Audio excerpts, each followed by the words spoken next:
First time through too?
Sure,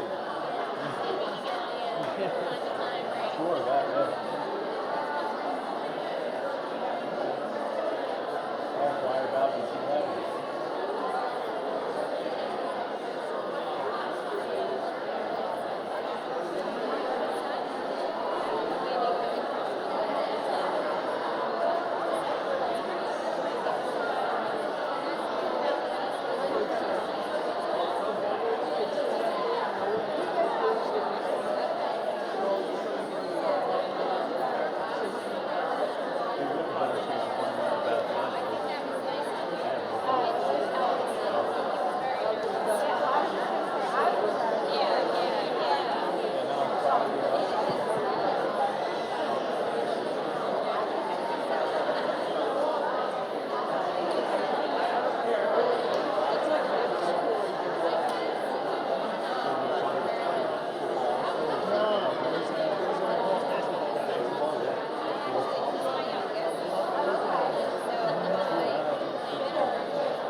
lot of OSM too.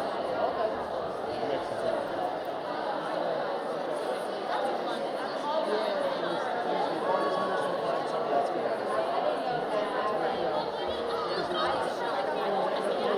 Oh, yeah. And software training.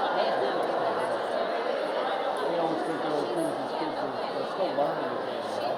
They're still coachable, still, that's the other thing about these guys, these schools, Coach Ours, I would love to play that school.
Thank you very much. Ladies and gentlemen, please help me extend a warm welcome to the 2016 Oratorical speakers and MCs.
Hey, it's 7 o'clock Saturday night. That means it's time for Speak Your Mind here on WKNC 1020 AM. And I'm your host, Melody Ayers. Coming at you live from the MPAC with my partner in crime. Stu Cato. So keep that dial right where it is and let us take you safely home, or wherever it is you're going on this lovely April Eve. We've got a great show lined up for you tonight. Isn't that right, Stu? That's right, Melody. Okay, moving right along. Why don't you just lean back in your seat, silence those cell phones, and put them away? We are all you need tonight. That's right, Stu. Our first guest, a freshman, is new to the scene with a fresh voice. Let's tune our spiritual ears to Rachel Field's speech, Global Grandmother. Exclusively on WKNC.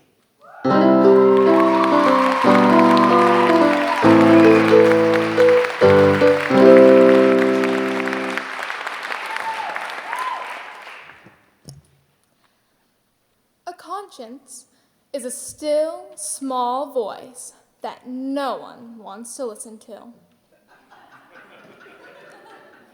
Do you recognize this?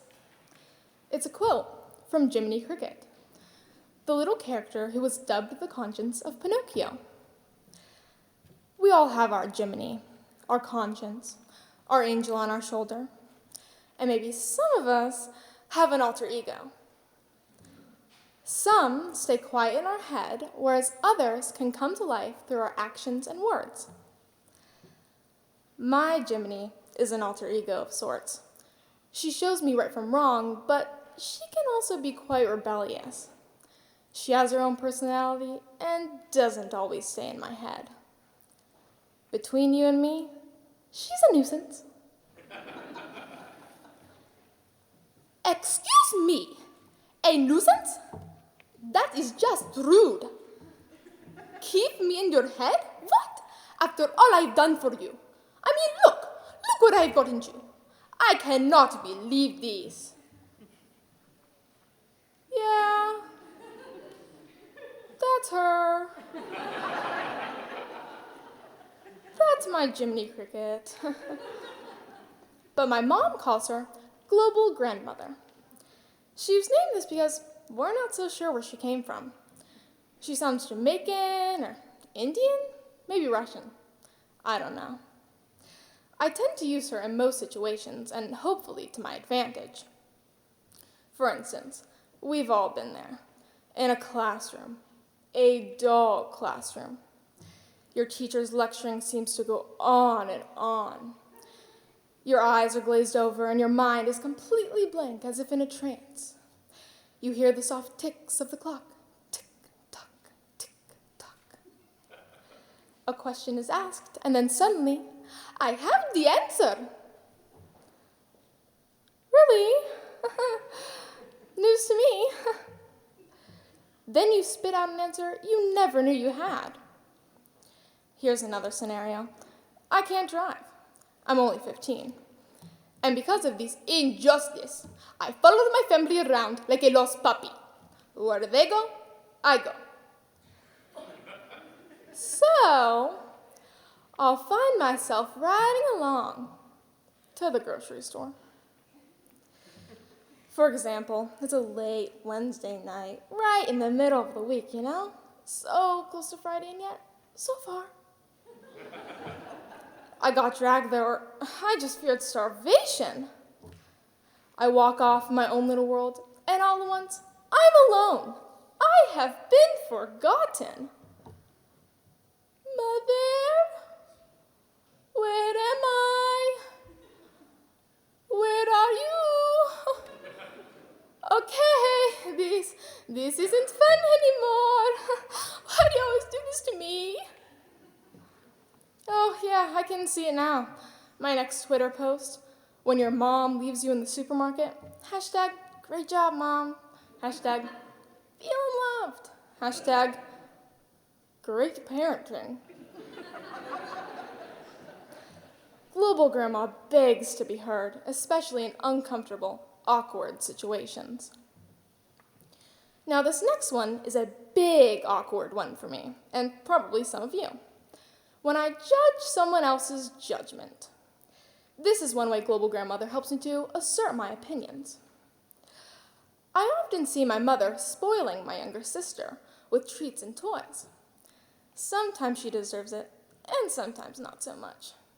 Those times where she does not deserve the treats, I sit seething until my inner dragon has to say something. Really?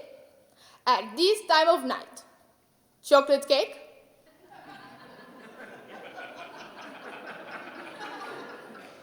She'll be up all night. Do you really think this is a good idea?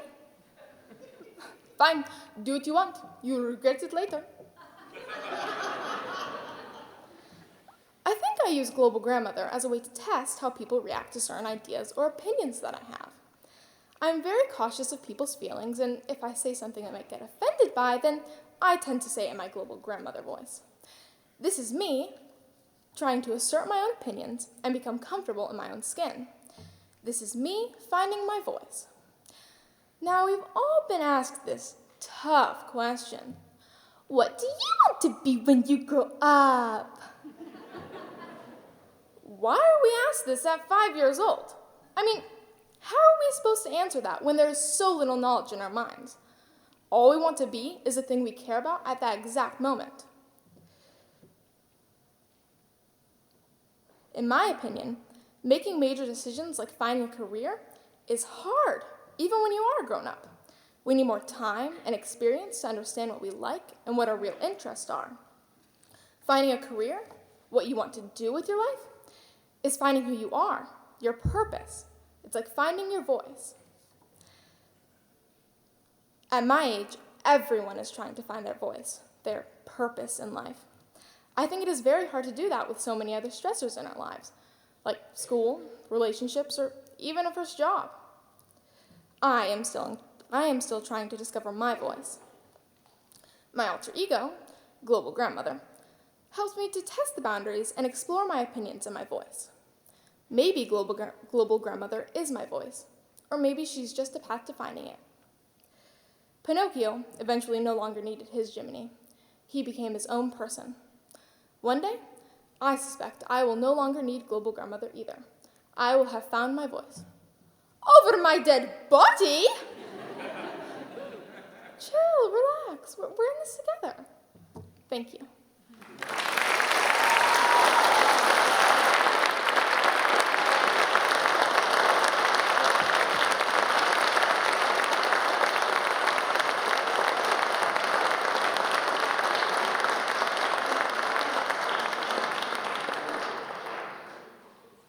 Wow. Global Grandmother sounds mellifluous. That's right, Stu. She really seems to have found her voice. A nice SAT word, partner. Thanks. I love words. I use them every day. Many of them I learned in high school. Likewise. You know, Stu, our next guest is going to take us back to those halcyon high school days with his refreshing take on living a principled life. I see what you did there with that line. They're both freshmen. That's a good one. Yeah, it is pretty funny. Zach Lambertus. Here on WKNC.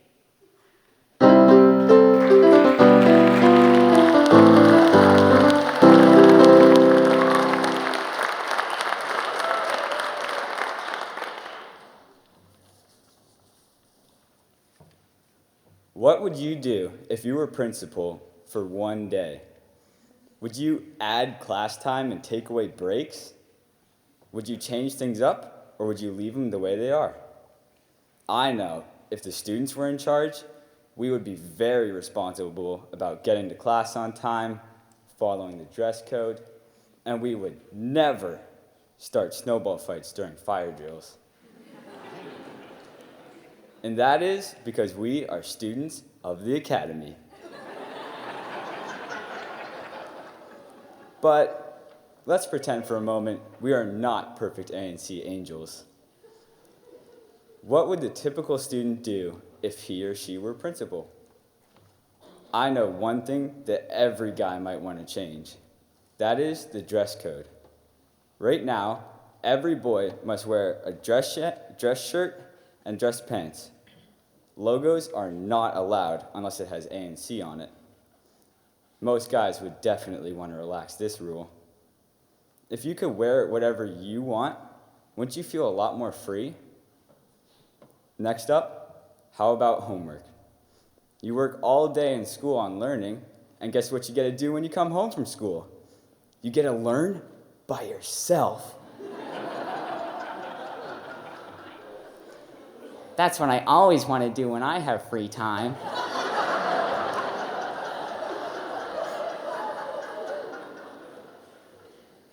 I would rather be bored out of my mind than be learning about the quadratic formula. That leads me to the next thing. Does it matter how good a teacher is? If you had to have teachers, wouldn't it be fun to have teachers like Chef Boyardee to teach health, or Bill Nye to teach science, and, of course, Marty McFly to teach history? Because we might even get back to the future as well. Here are some other great ideas.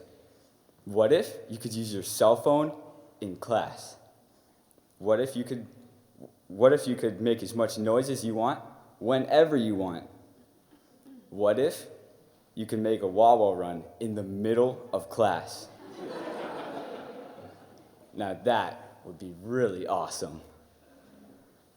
You know, if I were a principal, I would let the students do whatever they want. Isn't that a great idea? It would not even feel like school anymore. Wait, whoa. Let's rethink this for a moment. If you were allowed to do whatever you want, wear whatever you want, and have whatever you want, would it help you? It would feel really great to have so much freedom. And we like this idea because we get to do what we want instead of what we're told. But the truth is, school gives us the tools to help us have a good life beyond education. After that, you have all the freedom you could ask for. Have you ever heard of the saying, short-term pain, long-term gain? If you were a principal, would you rather help the students out or just switch the saying around to short-term gain, long-term pain? Back to the no homework idea. Teachers might have a different perspective on that. Without homework, do you think you'll ever figure out how capable you are on the topic?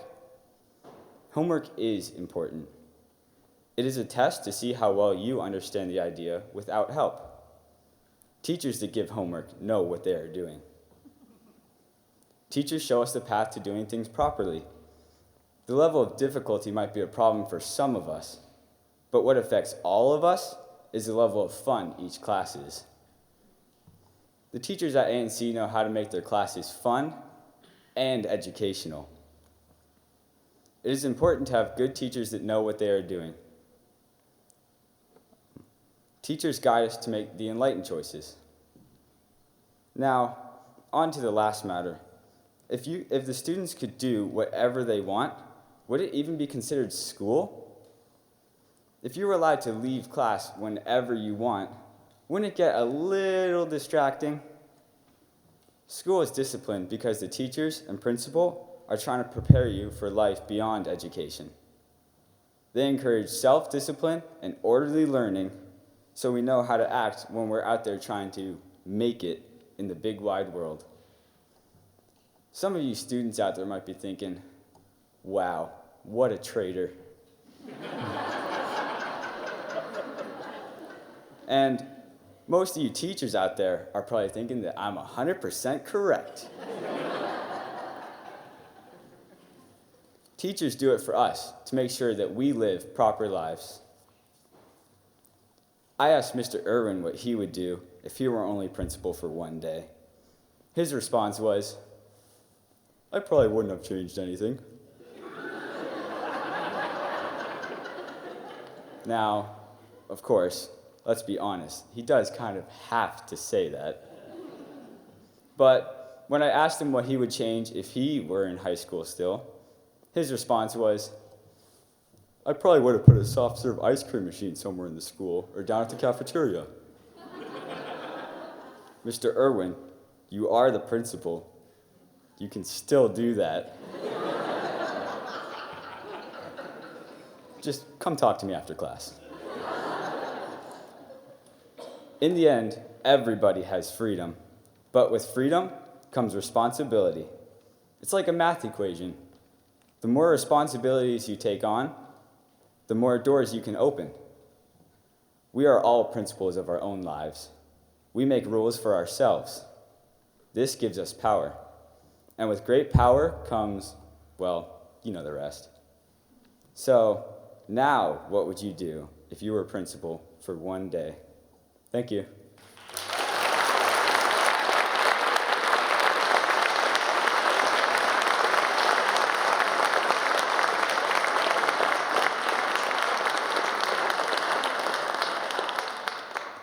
That speech should have been titled The Fresh Prince of BA.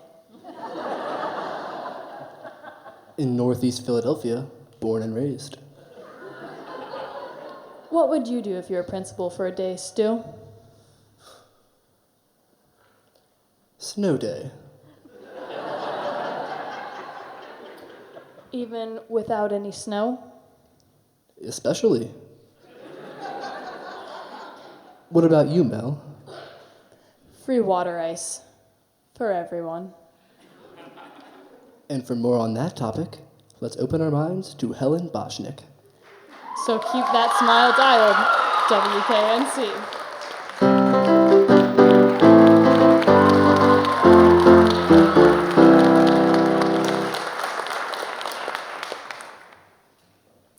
Difficult people, we all have to deal with them at some point in our lives. Whether it's an annoying sibling, a passive-aggressive boss, or a shockingly rude customer, these people are unavoidable, especially if you work in the service industry. However, I've learned some things in the last few years that have made facing grumpy or confrontational people slightly easier. First, not everyone has to be your best friend, but you do have to be nice to everyone. That's what my mom would tell me when my little brother used to bother me. I think this is good advice, not only for little kids, but for everyone. But when I started working at Rita's Water Ice, I quickly discovered that my bothersome, irritating little brother is nothing compared to how rude and annoying some grown-ups are. The second guideline is, don't stoop to their level. I'm sure many people who have worked in restaurants or other food service jobs can relate to how insulting people can be. It seems like each day I stand smiling at the ice cream window, I'm encountered by at least one angry or ridiculously picky customer. What would cause an adult to be so offensive to a teenage girl who is just trying to serve them water ice? It was beyond me, at least for a while. For example, there was a man who looked me straight in the eyes as he dumped his vanilla soft serve on the ground. Why? It had too many sprinkles. Or the lady who ordered a party bucket of grape water ice and then decided that she didn't want it after I'd hand scooped it, which, in case you were wondering, takes about 20 minutes. Oh, that was quick. Another lady sarcastically commented on how long it was taking me to scoop her 5 quarts of cherry, which she should have ordered ahead of time anyway if she was in such a rush. And once a woman tried to return her pretzel because there was too much salt on it and it was disgusting. Let's just say there are many times I would like to be rude right back to these customers and tell them condescendingly that you actually can't return food. But instead, I just wish them a nice day.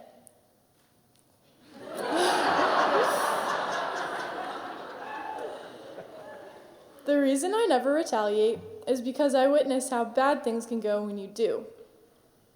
Once, a man ordered a vanilla water ice, and my coworker handed him a vanilla ice cream cone by mistake. After the man had angrily yelled some very demeaning words about her intelligence and her dress size, I think he might have been drunk. My coworker, who was looking increasingly unamused, pursed her lips, raised an eyebrow, and waited for him to run out of steam before she started yelling back. A fight escalated. The man reached inside the window and knocked over a container of spoons, spilling them all over the floor. My coworker burst into tears. Despite the fact that we were both terrified of the man at that point, when he backed up just enough, we quickly shut and locked the windows, and the owner, who was watching from another location via security camera, called the police. A third thing I like to remember is, you never know why someone might be acting the way that they are. Encountering so many extremely rude people like this really made me think. I tried to imagine how angry or frustrated or sad I would have to be in order for me to treat a waitress like this. The next time I had a customer who yelled at me for more than a minute because his coupon was expired, I almost felt sorry for him. I realized that no one who is really happy treats servers badly or is rude to teenage girls who are just doing their best. Forcing a smile and grudgingly telling customers to have a nice day instead of reacting to their rudeness always yields me better results and also better tips. While at work, I try to keep in mind that the customer is always right. I also strive to take this approach to people in my regular life, whether or not I actually think that the person who is being rude or disagreeable is in the right, which I rarely do. I still try to listen to them and understand where they are coming from. Trying to be kind to people, even when they are not kind to me, is something that has helped me deal with difficult people. For the most part, I realize that there's no point in retaliating. Working in another community also made me appreciate how people tend to be more polite to each other in Bernathen, but maybe that's just because everyone knows each other. In fact, maybe some people are mean to waitresses because they think they will never have to see them again. Don't be that person. And when someone is rude to you, try to have some perspective as to what they might be going through. Whenever I attempt to understand the other side of the person's story, dealing with them becomes much more palatable. So the next time the Starbucks barista messes up your order, your McDonald's is taking too long, or your water ice isn't being scooped fast enough, remember that behind the counter is another human being. Thank you.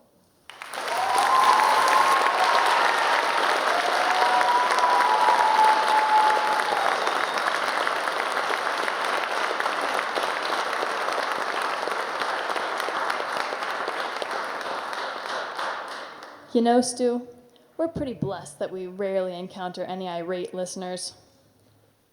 Or any listeners for that matter. Let's go to the phones and hear from our audience about their unpleasant experiences in the service industry.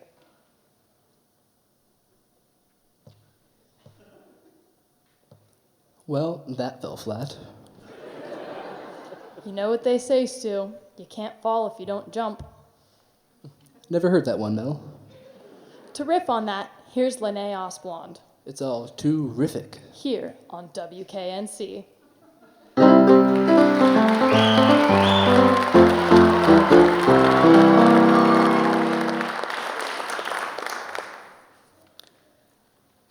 Have you ever had the feeling of falling? 1 second, you are lying in bed on the verge of sleep, and the next, you are jolted awake in a panic, afraid you'll hit the ground. It's terrifying. Throughout our lives, we face many frightening moments. It can be hard to confront our fears, whether it's heights, spiders, or speaking in public. And you know what's really scary? Change. Last year, I realized I was so comfortable with the life that I had that when I was suddenly uprooted, it seemed as though I was lost in the woods with no one who could hear or understand me. September 3rd of 2015 started out as an average day. I had biked to school and back, and when I got home, I proceeded to complain to my mom. These complaints had become part of my daily routine since school started, and I suppose my mom had finally had enough. So she asked me, "Would you like to go to ANC?" I have always had trouble making up my mind, a trait I inherited from my particularly indecisive father. And even though we had discussed sending me to the academy, I was still unable to come to a decision. I told her, "No, it's fine," and went into my room to work on my homework. I knew I would go to Bernathen as a junior anyway. A little while later, my mom entered my room and asked me, again, "Do you want to go to ANSI?" This time I mumbled, "Yes." Yes, because I knew the overall curriculum would be a better fit. Mumbled, because the very thought of leaving home was the most terrifying thing in the world. Sure, I was bored and frustrated with my current education, but life at home was perfect. I was the oldest of 6 and loved all my siblings.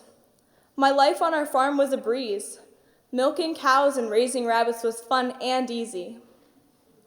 I spent hours outside on our property, playing in the creek, hiking in the woods, or running on the top of our hill.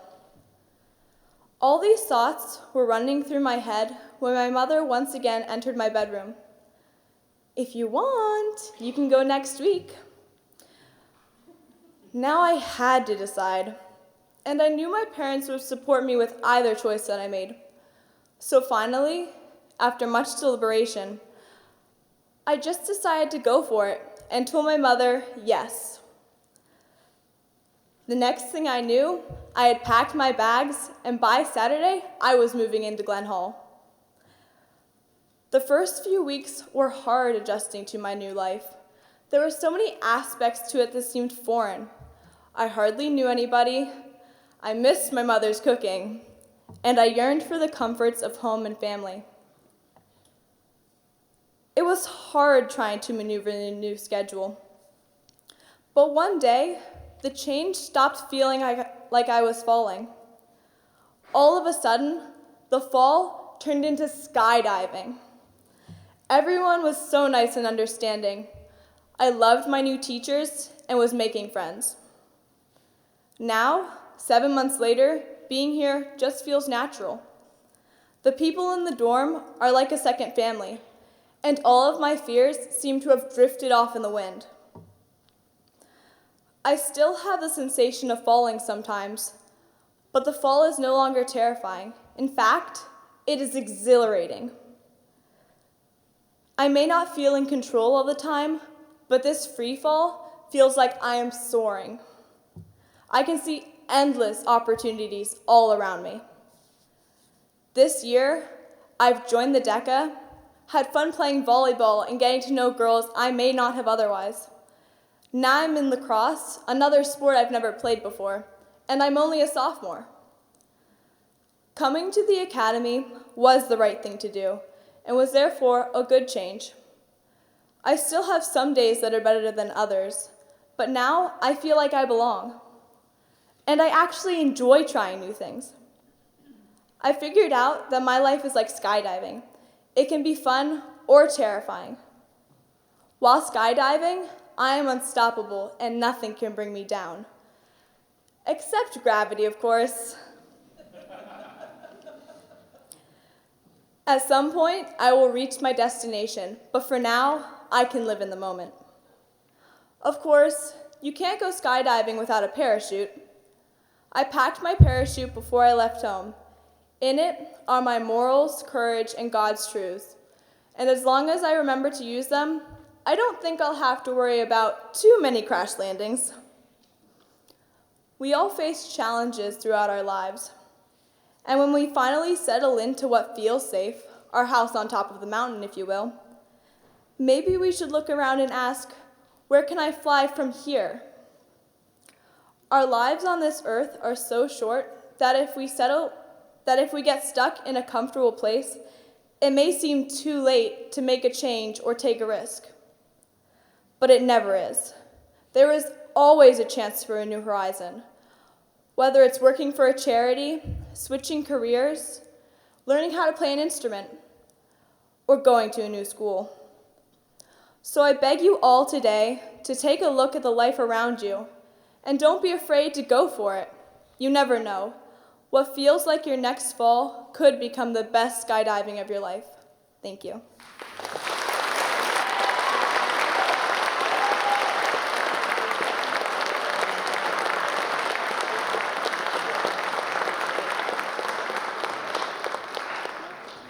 You took a big risk once, didn't you, Stu? You mean when I left motivational speaking to try my voice on radio? That's right, Stu.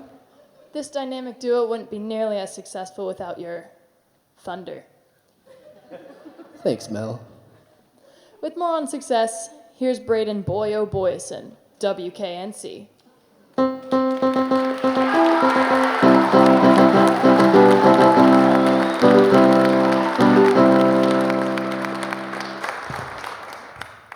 Good evening, everyone. A few months ago, I was really wondering about what it takes to be successful. However, I'm just a junior in high school. What do I know about success?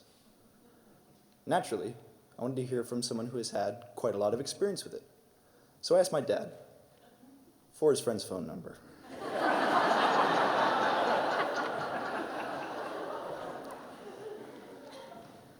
I called up one of my dad's old wrestling friends, a man named Mark Lieberman.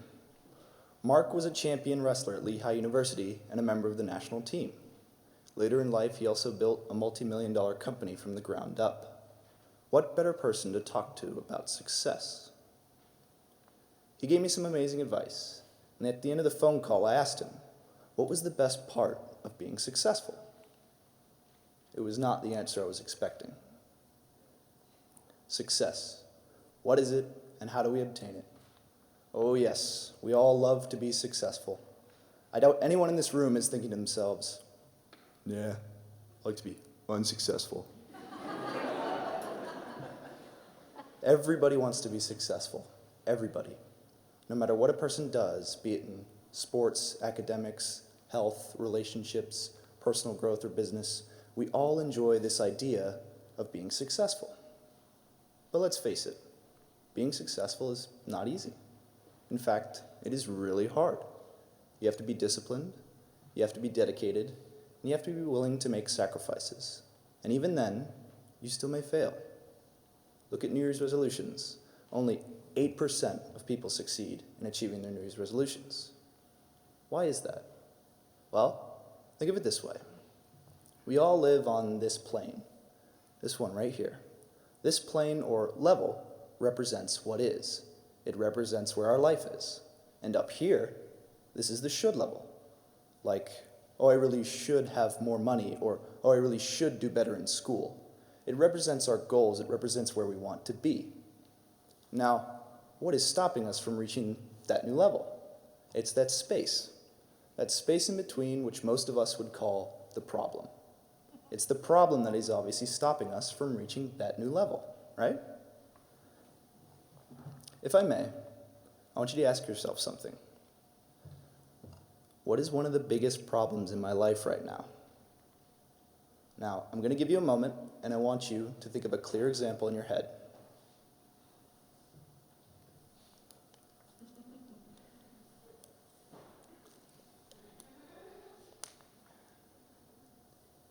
Now ask yourself this.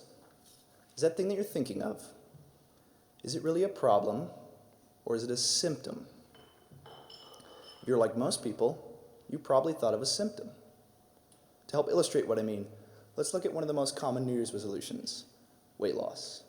Most people think to themselves things like, I feel overweight, I want to lose 20 pounds. That's my problem. But if you think about it, being overweight by 20 pounds is merely a symptom. The real problem is I probably don't eat right consistently, and I don't work out effectively. While it may seem like this distinction is not important, it goes to the heart of setting ourselves up to be more successful in attaining our goals. To be successful, we first have to understand what thoughts and actions caused our current results, and then get a clear understanding on what new thoughts and actions will create our new results. What pathway will lead us to our new life. So, if I really wanted to lose weight, I would have to fall in love with eating right and going to the gym and going on runs and all those things that would lead to weight loss. We must switch our focus to the process and give everything that we have to that. The results will follow. World-renowned business coach Keith Cunningham puts it this way: ordinary things consistently done yield extraordinary results. When you fall in love with the right, ordinary things and keep at it, the results will take care of themselves. These things have been taught by my parents, but naturally, being a teenager, I wanted to find out more for myself. This is where I called Mark Lieberman. First, he talked about self-honesty. We must be brutally honest with ourselves, because we'll never change if we continue to lie to ourselves. Mark said that we have to be able to stand in front of a mirror and ask ourselves, did I take a step forward towards my goal today? We cannot change a lie. We cannot correct off dishonesty. The foundation for any lasting change lies within telling the truth to ourselves. Second, he talked about setting a goal, and not just any goal, but a goal that pushes us out of our comfort zone. Don't be afraid to shoot beyond your limits. One of his goals was to be an Olympic gold medalist, and while he never reached his goal, he still became a 2-time NCAA champion and a member of the national wrestling team in the process. He said to shoot as high as possible, and if you don't make it, it's okay. Like that saying, shoot for the moon. If you don't make it, you still land among the stars. Third, embrace failure. Mark shared another one of his wrestling goals with me, one that he also shared publicly, and one that not very many people understood, but it was one that I found particularly intriguing. His goal was to lose 1,000 times. Why? Because failure is an excellent teacher. When we win, we tend to relax and kick back. But when we lose, we reflect on what went wrong and try to better ourselves for the next time. Mark knew that if he forced himself to wrestle guys that were better than him, guys he knew who could beat him, he would become a better wrestler. And if he could be brave enough to do that 1,000 times, he would become an amazing wrestler. We have to embrace failure. Self-honesty, goal setting, learning from failure. Those were the 3 biggest things he talked about. And this is when I asked him, what was the best part of being successful? He said it was a tie between 2 things. First, it was the incredible people he met on the path to greatness. And unlike one might expect, it's not people you might read about or see on TV. He said this: the great people you meet, like my coaches, Thad Turner and Tom Hutchinson, and fellow Lehigh wrestlers like Ivan Boyson. Ordinary people who through their daily lives strive to become extraordinary human beings. Second, he said it was being given the opportunity to do things the right way, to do things with honor and integrity. He said if you're not going to do it the right way, with integrity, then it's not worth doing it at all. Ordinary things, when done the right way, with honor and integrity, become extraordinary. So, what is true success?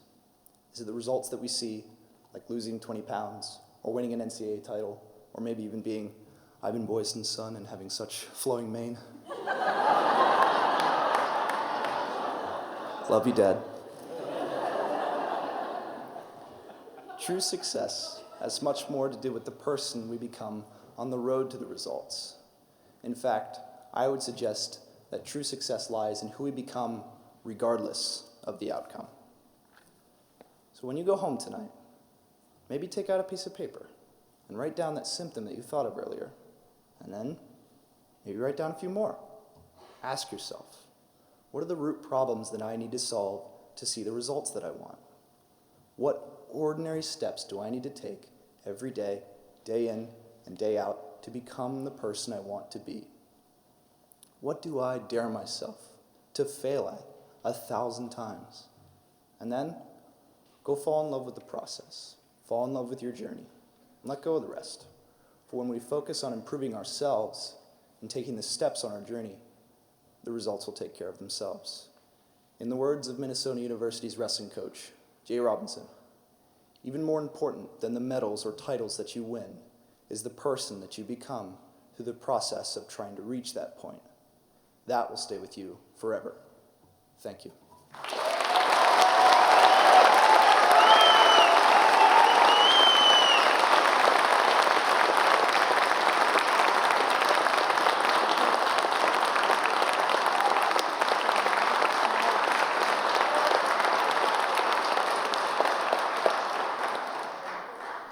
Well, Stu, the time is just a-flying. Sure is, Mel. We need to take a short commercial break. Please help yourself to some refreshments, brought to you by Sodexo. Take all you want, eat all you take. Proud supporter of WKNC. So don't go too far. We'll see you on the flip side. Back in 10.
Wait, of course this one's on at 6. You know what I mean? But a school night, they make it 9. Yeah, right? I hate when they do that. You just said 7:30. Yeah, that's right. You just said 8 minutes. Game's almost over. Oh, I'm sorry. Game on Monday. It's 7:30. That's just in time. Oh, no, that's not so good. Okay. Yeah, one of the things is like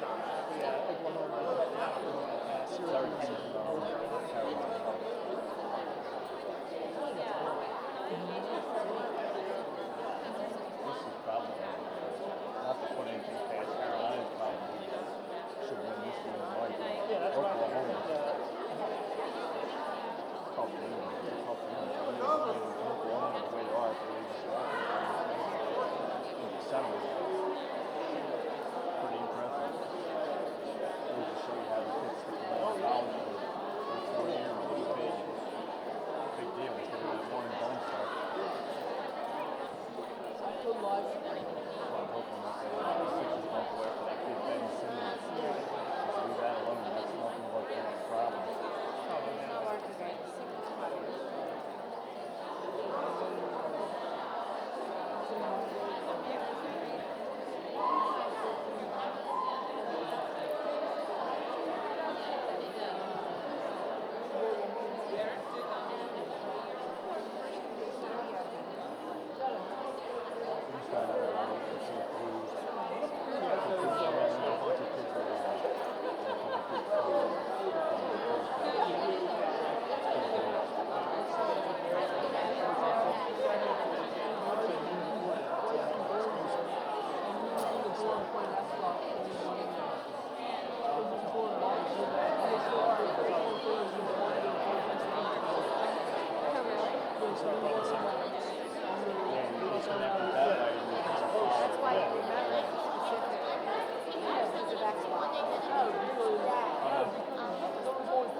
Welcome back to Speak Your Mind. Melody Ayres here along with Stu Cato. That's right, Mel. And if you're just joining us, then you're just in time. We've got something real special lined up for you. That's right, Stu. Up next, we have a retrospective from one of our own homegrown speakers. Here on WKNC. That's my line, Stu. That's right, Mel. Eden Halterman. On WKNC, 10:20 a.m.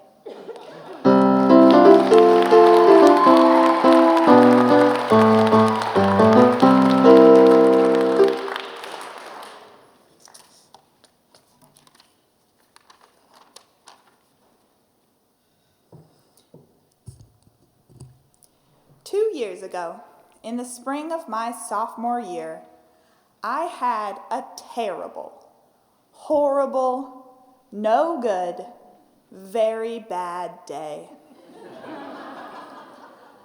As I dragged myself home from lacrosse practice that afternoon, all I could think about was every frustrating thing that had happened, everything I had done wrong, and each little thing I should have done better. But on that walk home, I resolved to change my outlook on life.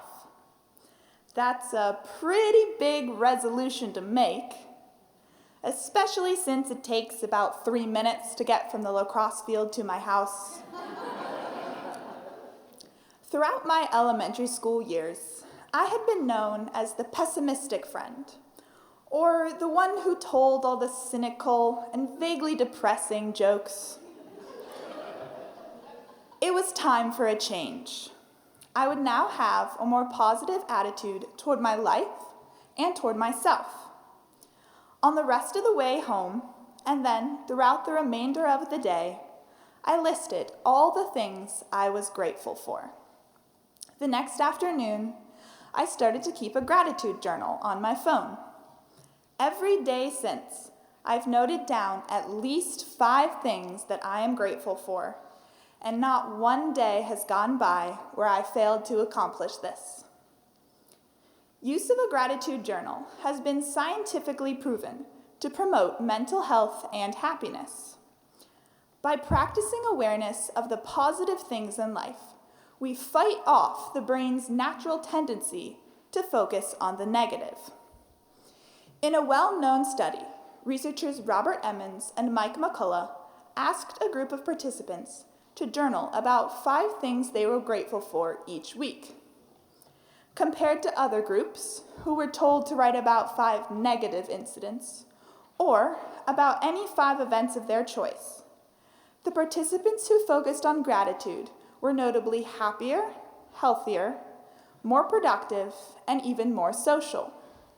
Their gratitude affected not only themselves, but their interactions with those around them. I'll admit, the items I choose to write about in my journal aren't always the most profound of things.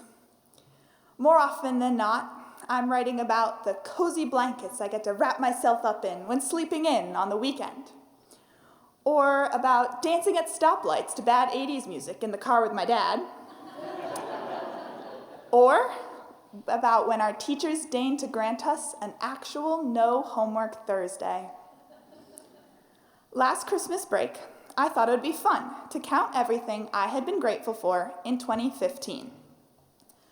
Unsurprisingly, to those who know me well, the 3 categories I wrote about most often were friends, family, and food. I mentioned my friends a total of 292 times, family members a total of 268, and food a total of 226. I am always grateful for food. Whether it's a piece of my mom's homemade lasagna, a fresh summer berry pie steaming as I take it out of the oven, or even just a container of gooey Wawa mac and cheese. Another common thread I noticed was sports, whether I was playing or watching them. Last spring, almost every day, I wrote about my gratitude for my lacrosse team, the opportunity to toss a ball around with some of my best friends, enjoying the sunshine and beautiful spring weather. I am also grateful every time I get to watch the Flyers win. Though often I am only able to be grateful that I got to watch the Flyers play.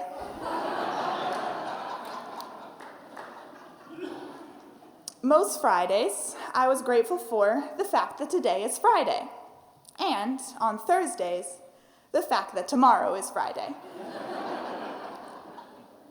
So often, the things I choose to write about have to do with my interactions with other people, whether they be family, friends, or even kind strangers. I am grateful that I have so many amazing people in my life, and for everything they do for me, whether it's simply a friend giving me a ride to Wawa after PE class, or my mom for helping me through the stress of writing all my college application essays. Not only has gratitude helped me recognize all the gifts these people have given me, it has helped strengthen and grow my relationships with them. If you think about it, gratitude has always been a social emotion, as it requires us to not only affirm the goodness in the world, but also to acknowledge the source of this goodness as something outside of ourselves. By recognizing the source of these gifts, whether they be from our family, friends, strangers, or even God, we can then give back to the world by becoming more aware, more compassionate and generous, more empathetic, and more forgiving. Though it may seem like a bit of a cliche or just a passing trend, I truly think that a focus on gratitude is essential to a happier and healthier life. Tonight, I challenge you all to start focusing more on gratitude, whether it be on those simple things or the most significant. Right now, see if you can come up with 5 things you are grateful for.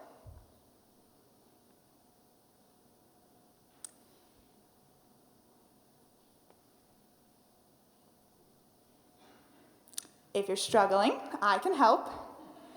You're grateful for the school for hosting this event every year, the friends and family you're sitting with, those delicious Oreos you just ate at intermission, this great speech you're listening to, and the fact that tomorrow is still the weekend.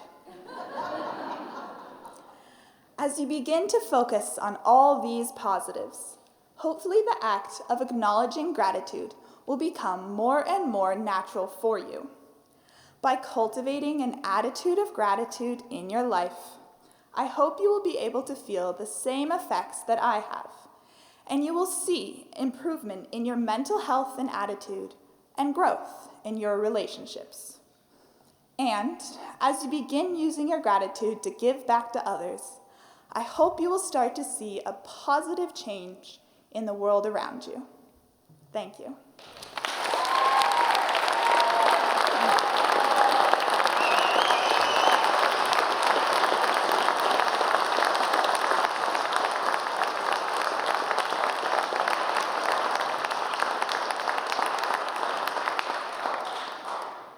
You know, Stu, after hearing that interlude, I'm practically vibrating with appreciation.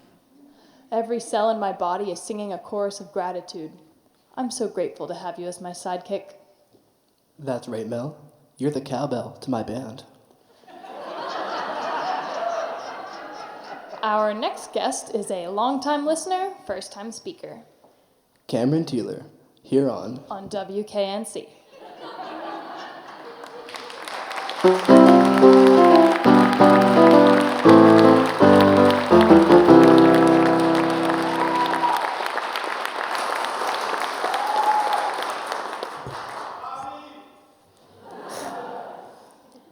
Good evening, everybody. I want you all to think about Sesame Street for a moment, particularly the role that music played on the show. I bet that when I mentioned Sesame Street in my opening line, the theme song echoed somewhere in your soul, and now you're finally realizing you've been waiting for years for someone to tell you how to get there, but no one ever has. As wonderful and memorable as the theme song is, there's another tune from the show I would like for you all to remember. One of these things is not like the other one. I know you all remember that song. Of course you do. That old ditty was sung in just about every episode.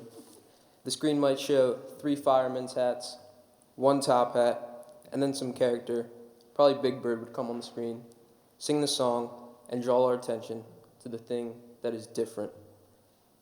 Different. That's a big word with a big place in our lives. Our brains love to find differences in the world and point them out to others. We have apps on our phones that test our abilities to notice even the tiniest differences between 2 seemingly identical photographs. We throw our monies at companies who sell us on the idea that they're different from their competitors. If you own an Apple product, you've certainly bought into that concept. My goodness. Think of the hipsters. Their whole existence is predicated on the notion that they're different. Some might consider my family different. My mom's white, my dad's black, and my younger brother Justin has autism. Like I said, some might consider that different. But what standard is my family measured against? The all-white standard? The all-black standard? What exactly are we different from? When I look at my family's composition, I don't see different. I see us. And when I look at my brother Justin, I don't see autism. I see Justin. And I see the way people look at him, because sometimes he might act differently. And as I mentioned earlier, people love to find the differences and point them out to others. I see the pointing fingers, and I hear the whispering tongues, and I get it. I was in preschool when I first learned about my brother Justin's autism. Until we had the diagnosis and my parents explained things to me, I wondered why my brother was so different from me. Why did he get so upset when babies cried? Why did he throw his arms in the air when there was a loud noise? Or why was the sound of a dog barking so terrible to him? It wasn't until I was in middle school that I felt I kind of understood how autism influenced Justin's life, and I stopped seeing him as different from me. Justin is now 16, and I'm 18. I spent the last few years getting to know my brother. While getting to know him, I've come to realize that he has taught me one of the most valuable lessons in this life, that empathy is at the heart of happiness. My brother doesn't see me as different. I've always been his annoying, but unfairly good-looking older brother, and nothing else. I might act differently than he does, but he doesn't judge me for it, the way I might used to judge him, or the way strangers judge him every day. No, when he sees me frustrated, he just sees a guy who's frustrated. When I see him throw his arms up and down, I also see a guy who's frustrated. It's pretty simple, actually. My life became so much better. I became so much happier when I behaved more like my brother. I don't mean to imply that the change was easy. It was actually very hard. It took years to truly understand, and even more years to turn it into my default setting. But what a difference it has made. And not just with Justin, with everybody. Living an empathetic life takes a lot of practice, and even more bravery. It's easy to be empathetic in hypotheticals. It's way harder in real life. It's hard to stand up when you see your friends making fun of somebody for outside of their control. It's hard to tell them to stop. It's hard to step in front of the pointing fingers and say, not cool, but it has to happen if you want to make a difference. Justin may never fully understand the impact that he has had on my life, but I have a feeling that even if he were aware, he wouldn't behave any differently. Thank you.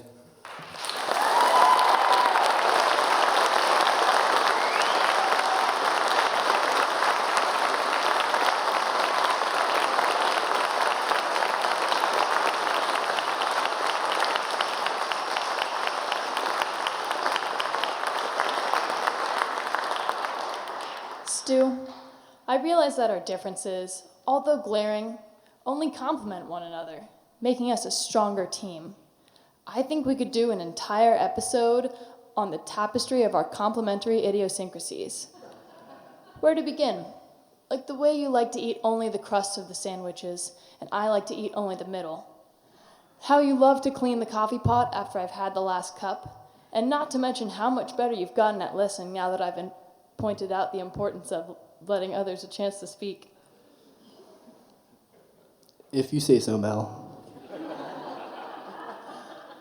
Moving on, please enjoy the musings of sophomore sensation Matthew Cotton, only on WKNC.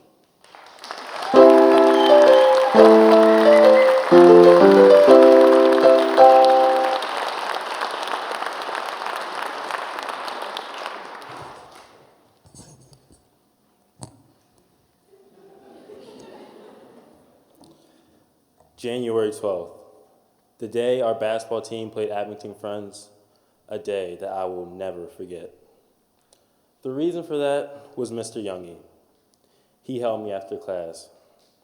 He asked me why I seemed so tired for the past couple of days, but after that, he asked me another question. A question that not only made me super nervous, but also pleasantly happy. He said, Even with the sleeping, what do you think of speaking in the oratorical event? As soon as I heard the word oratorical, a smile rushed to my face as my heart started to pound. I told him, trying to act casual, that I would think about it. I tried to talk myself out of it. I worked to convince myself that I had nothing to write about, that I had nothing to tell you all. I was nervous and I wanted to say no, but how could someone possibly turn down the opportunity to speak in the oratorical event? Plus, I knew I had something great to share with you all, someone great. What makes you who you are? What person has affected your life the most? For me, the answer to both of those questions is the same. It is Constance Cotton, otherwise known as my mom. My mom is the person that I've looked up to for all of my life. She has taught me so much through her impeccable example. Tonight, I want to share with you some of the lessons that she has imparted to me. 1, she has shown me the value of perseverance. 2, she has lived the truth of the importance of forgiveness. And finally, she has made me realize how grateful I should be. As the Abington Friends game started, things just weren't going my way. Actually, it seemed as if everything was going against me. After about missing 5 shots straight badly, I just wanted to give up. I couldn't even make a layup. But then I remembered the first of the key lessons that my mom has taught me, to never give up. First of all, I saw her live it. I saw her perseverance when she would come home after a long day at the Army base. She would come home exhausted, but she still managed to make dinner for us, take care of housework, and somehow find the energy to play with us after. On top of modeling the behavior, she also imparted this wisdom in me so many different ways. Here's one that involves golfing, a sport that seems designed to make grown men cry. I had shot a 60. This would have been great if I were finished, but I wasn't even halfway through the round. Me, I just wanted to quit. I hit almost every ball into the rough, sand, or woods. And that's not even counting the times I swung and missed, which technically counts as a stroke. Fortunately, my mom helped me through this tragedy. She explained that things not going my way is no excuse to quit. She encouraged me to finish out the round. Maybe it was just so she could get her money's worth, but that conversation stuck, taking action now in this basketball game. I ended up finishing the round, and once I had committed to it, I surprisingly had a lot of fun, even with shooting so poorly. This taught me, and now you, that even when things aren't going your way, still try to make the best situation out of it. The situation can be salvaged. Moments like these not only caused my mom and I's friendship to strengthen, but I also learned key lessons that apply to everyone's life. Later into the game, right after halftime, it seemed as if the refs were just blatantly cheating for Abington Friends. They seemed to get absolutely every call, while we didn't get one. In my opinion, it was just because we were so much better than them, but what do I know? And that brings me to my second lesson. Practice forgiveness and don't sweat the small stuff. The refs needed forgiveness from me very badly because I was extremely close to losing my mind. This made me remember a moment with my brother. I remember my brother deeply wounding me psychologically once. Being the mischievous person he is, he took the last half of my Pop-Tart. And it wasn't just any kind of Pop-Tart. It was a cinnamon brown sugar Pop-Tart. And if you know me, you know I love those Pop-Tarts. Not to mention, I had even toasted it. Me being the rational human being that I am, I started crying hysterically and tried to rip my brother's head off. He was a villain. Outrageously, my mom sent me to my room while he, for some reason, got no punishment. Later, she talked to me about forgiveness and how I should forgive him and move on. She focused me on the big picture. She did mention plenty of times that I sure remember I am just fighting over a Pop-Tart, which really means nothing. After thinking of this story, I forgave the rest for their stupidity and continued playing hard. We ended up winning the game, even with us playing so terribly as a team and having to deal with the refs. I felt very grateful, my third lesson, for our team to still pull off the win. This lesson really hit home when my mom would take my brother and I to orphanages to donate clothes and to get to know the kids. I would talk to some of the kids about how they ended up in the orphanage. The stories were absolutely heartbreaking. I remember one of the boys telling me how his mother said she was never coming back home and that she never really cared about him anyway. He told me that ever since that day, he has never seen his mom again. Listening to stories like that not only caused your heart to go out to those kids, but it also shows you how good you actually have it. And this brought me back to think, what's really so bad right now? I'm complaining about having a bad game, even though we still did win. My situation could have been so much worse. Sometimes when you're going through hardships, it may be helpful to think about how much of a tougher situation some people are in. Thanks to my mom, I have the perspective to realize that. I've been talking about the basketball game, but it's not just about basketball. It's about life. It's about being able to apply the lessons that my mom has taught me to whatever situation I am in. Basketball and well beyond. Persevere, forgive and move on, be grateful for what you have. I think about my mom and how much she's helped me to get to where I am today, how much she will continue to influence where I'm going in the future. I am grateful. Mom, you may not have realized that I was watching. I was. You may not have noticed that I was listening. I was. You couldn't possibly know how big of an impact you have had on me. It truly can't be measured. Thank you, Mom. I love you.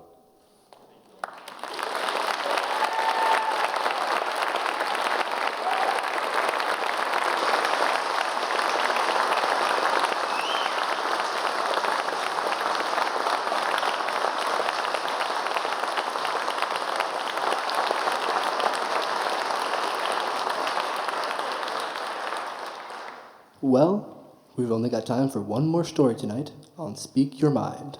Wow, that transition was stupendous. Don't have a meltdown.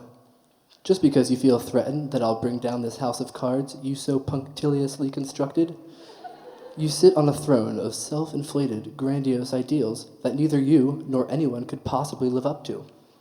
You worry that, like Gatsby, you can only ascend that secret stairway among the stars and romp like the mind of God if you climb alone.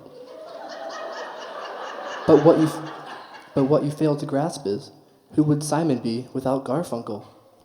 Batman without Robin? Shaggy without Scooby-Dooby-Doo?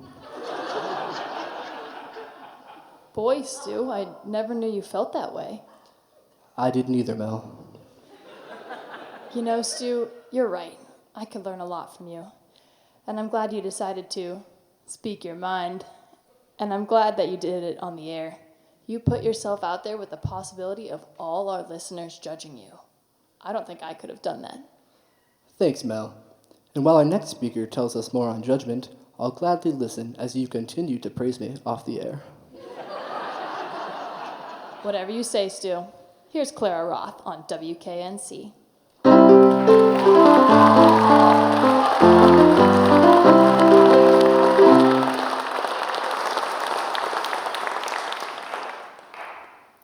Right now, the person sitting in seat H106 thinks my dress looks unique. How do I know this? Well, it's obvious. They're judging me. Honestly, standing up here in front of all of you, I'm worried about what you're all thinking about me. Maybe it's, why'd Miss Hodgel pick her? Or, her eyeliner is on fleek. Maybe even, I wish I was watching the game instead of this. Maybe it's something nice, or maybe it's not so nice. So often I find myself worrying over what other people think about me. and assuming it's not something nice. I'm sure many of you have had similar experiences. Let me try and jog your memory. Picture this. You're walking through the hallway when all of a sudden a group of people starts laughing. What do you immediately think? Odds are it's not, "I'm glad they're all in such a great mood." It's likely more along the lines of, "Shoot, what did I do? Is there food in my teeth? Is my uniform skirt caught under my backpack?" After quickly walking away and maybe a spiteful glance or two, you might peek in a mirror to ensure there's nothing in your teeth or wrong with your clothes. Then you might ask yourself, is it my walk? Do I walk weird? All in a ridiculous attempt to figure out why they're laughing at you. That is, if they're laughing at you. It's crazy how an action of someone, which may not relate to us in any way, can make us evaluate ourselves. Equally crazy is how, without even interacting with anyone, worry over what other people think about us can prevent us from doing something. Take, for example, that one shirt you bought. Perhaps it's a deep maroon crocheted sweater with flared sleeves. You love it, but you're afraid other people won't. Plus, you live in the BA bubble. My shirt, that shirt, probably sits in the bottom of your dresser drawer with its tag still on, waiting. A more personal example of worrying over others' opinions is when I got into a car crash. There was a spider in the car dangling over the passenger seat, and long story short, then the car was in a tree.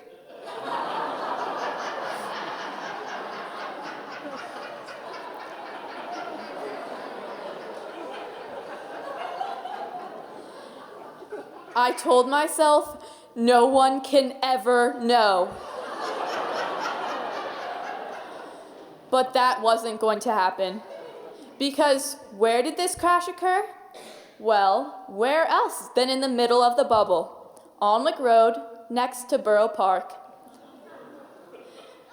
That patch of missing bark on one of the trees? Yeah, that was me.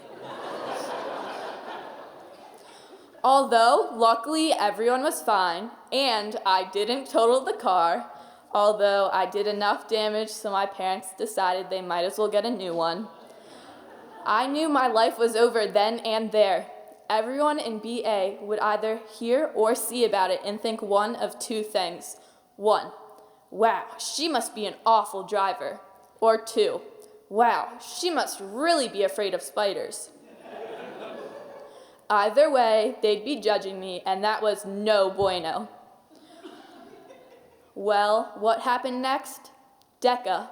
Yes, that's right.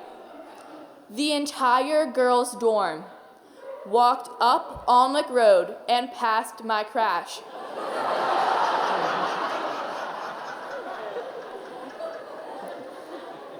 That was it. I literally lay down, face first, nose in the grass, stomach on the dirt, and told my mom I was dying. No, Clara, you're not dying. Everything is okay. Just breathe. But come on. To add to it, I started getting text messages asking what happened, which was nice, but how did they already know? Even with DECA taking a tour past the scene, I thought I'd have at least an hour. Luckily, rather than thinking I was an idiot, besides a few people who actually did judge me and my driving skills and my arachnophobia, the majority wanted to make sure that I was okay, like those who texted me asking to make sure I was fine. The neighbor who brought us cookies, the shortbread ones that come in a tin, or the cop who called the next day to check in. Now, why do these people's opinions matter so much to me? I guess it's because I care about fitting in or to have everyone like me. It sounds stupid when I say it out loud, that others' opinions matter so much to me, but it's true. And because of this, I've allowed others' opinions to be more important than what I think, and that is no bueno. Because how am I supposed to expect other people to like me if I don't like myself? To care less about others' opinions, I use Operation Anti-Worry. First step, put myself in the other person's shoes. When I see a car crash, I don't think, what an awful driver. I think, I hope everyone's okay, and that must have been one big spider. So, if that's what I think, other people's thoughts can't be that different. Second step, I remember it's not all about me. Meaning, not everyone is thinking about Clara Marie Roth all the time. Shocking, I know. That group of people I walked past who laughed at me, odds are I didn't even cross their minds. In fact, it's likely they were busy worrying about what other people thought of them. The third and final step, I remember what my dad tells me. Clara, other people's opinions of you are none of your business. As difficult as it may be to come to terms with, we are not entitled to other people's thoughts or opinions. They belong to them and not to us. And the opposite also applies. Our own opinions are our business. So what does it matter if other people don't like my favorite shirt? As long as I do, I should wear it. We should be true to ourselves, and as long as we like who we are and can be proud of ourselves, if other people want to judge us, well, why worry about it? Thank you.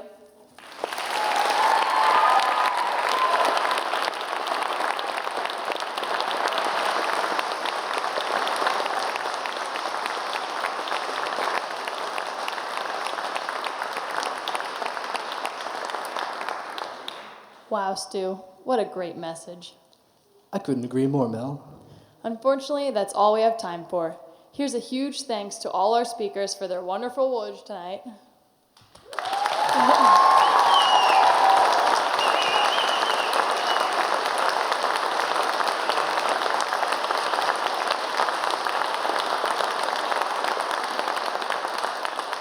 And to all you great listeners for tuning in.